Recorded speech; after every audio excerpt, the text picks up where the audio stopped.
One of the best parts of the Star Wars galaxy is the sheer amount of planets on offer, all with wildly differing flora and fauna. With that said, however, some planets are better to be on than others, and unfortunately for some clones during the Clone Wars, they ended up in some pretty bad places. Here are the 5 worst planets to be stationed on during the Clone Wars.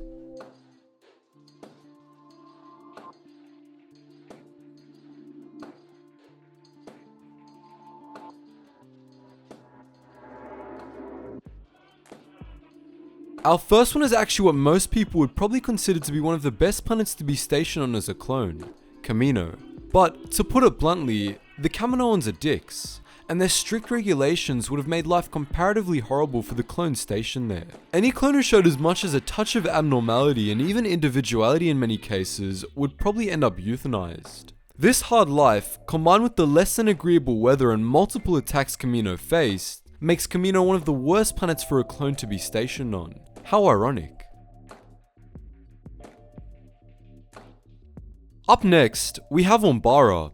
This one's a bit of a no-brainer, considering how bad the Battle of UMBARA was for those involved, even without Krell. For starters, UMBARA is dark year-round, and being stationed there for too long would have an adverse effect on the minds of the clones, as humans require sunlight. Furthermore, UMBARA is covered in thick jungles full of vicious monsters, which of course you can't see coming half the time. And to top it all off, the extremely advanced inhabitants are rabidly separatist. Now that definitely doesn't make for a fun combination. Speaking of rabid separatists, next up we have Geonosis. For starters, Geonosis was a desert, but not just any desert. Geonosis was plagued by deadly radiation which would have made life on the planet hell for those who inevitably had to garrison it. Environment aside, clones on Geonosis would have had to face another massive challenge in the form of the Geonosians themselves. These Geonosians weren't just rabid separatists, they were subject to a hive mind, meaning that they had no choice but to think that way and would gladly die for their cause. In our number 2 spot, we have Jabim. Anyone who's read Star Wars Republic knows that the Battle of Jabim was one of the Republic's most crippling defeats. And even outside the context of the battle, being stationed there would still be absolute hell. It effectively rains year-round on Jabim, the result of atmospheric conditions that also make travel to and from the surface impossible for much of that year, and prevent repulsor lifts from working properly. This means you're either inside a walker, or you're walking through endless tracks of thick mud. Within the context of the battle, we also have Alto Stratus and his Jabimi nationalists, who would be more than happy to make your time on their homeworld a lot worse. And at number 1, we have FELUCIA.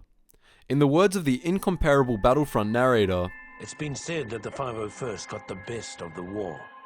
We also got the worst.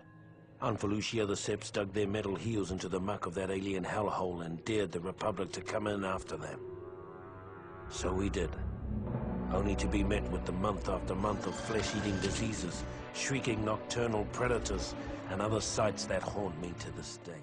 FELUCIA is like UMBARA, but brighter and a whole lot worse. The unusual composition of the Felucian jungles meant that flesh-eating disease was rampant, fungal infections were the norm, and monstrous creatures of all sorts would provide nearly as much of a problem as the droids. The Battle of FELUCIA was easily considered one of the worst of the war, and for good reason. There's nothing desirable about it, and plenty of things to ruin your day completely aside from the hordes of battle droids. So, those are the 5 worst planets to be stationed on as a clone trooper. What do you think? Do you agree? And did we miss any?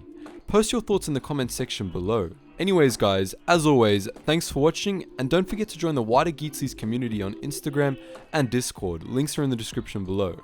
I hope to see you in the next video.